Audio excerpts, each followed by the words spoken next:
मानव शरीर की गति के तंत्र यानी बैलेंस और कोऑर्डिनेशन।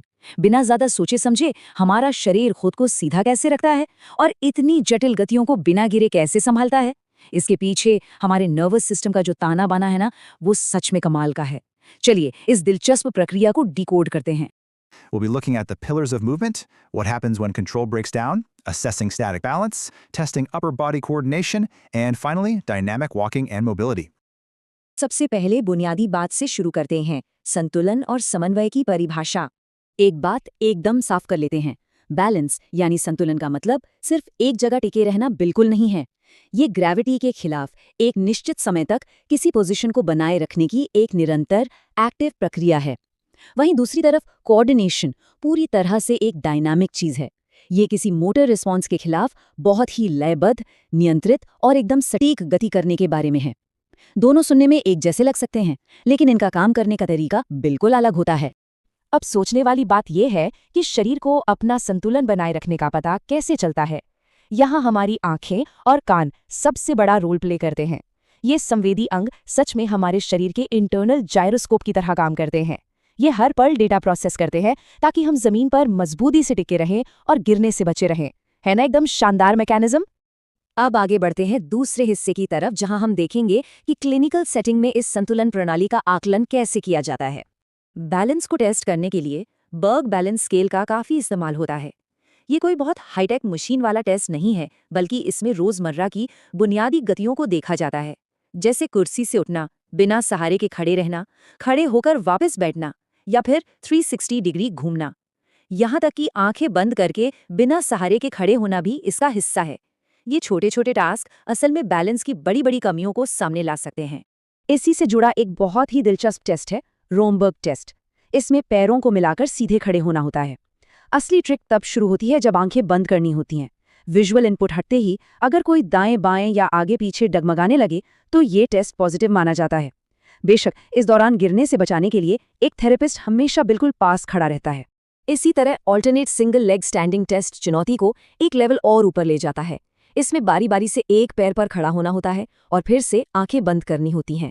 अगर आंखें बंद करते ही संतुलन पूरी तरह बिगड़ जाए और सचमुच गिरने की नौबत आ जाए तो ये पॉजिटिव टेस्ट का एक बहुत ही स्पष्ट संकेत है।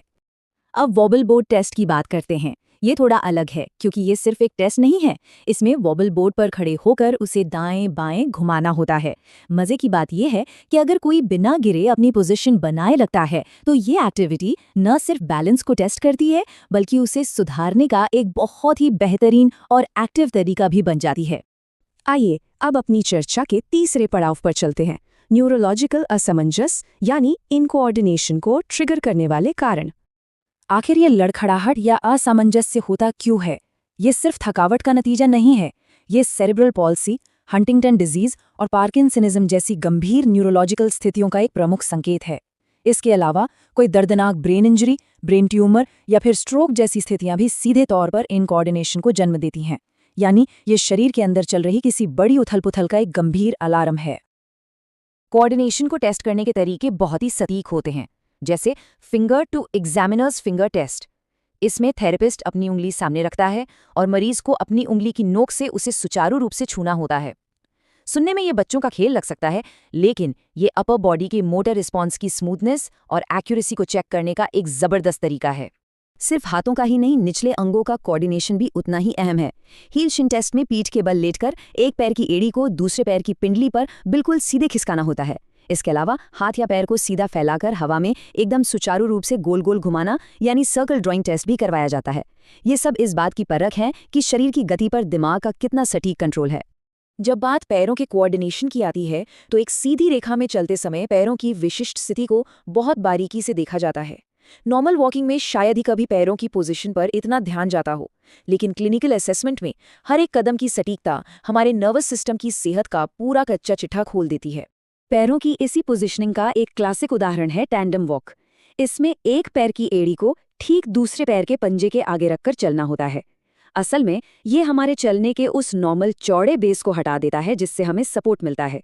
इस तरह एक संकरी रेखा पर चलना मस्तिष्क को चुनौती देता है कि वो सपोर्ट के बिना भी लयबद्ध और नियंत्रित गति को बनाए रखे। अगर इस स्थिति को और भी चुनौतीपूर्ण बनाना हो तो एडवांस्ड पैटर्न वॉकिंग टेस्ट का इस्तेमाल होता है, जैसे हर्डल क्लियरिंग टेस्ट, जिसमें बिना छुए जिग-जैग रखी चीजों को पार करना होता है, या फिर ऑल्टरनेट बॉक्स वॉक, जहां गिरने से बचने के लिए फर्श पर बने शेडेड बॉक्स में एकदम सटीक कदम रखना होता है। और हाँ, फर्श पर 8 के आकार में धीरे धीरे और लयबद्ध तरीके से चलने वाला फिगर ऑफ 8 वॉक भी इसी का हिस्सा है।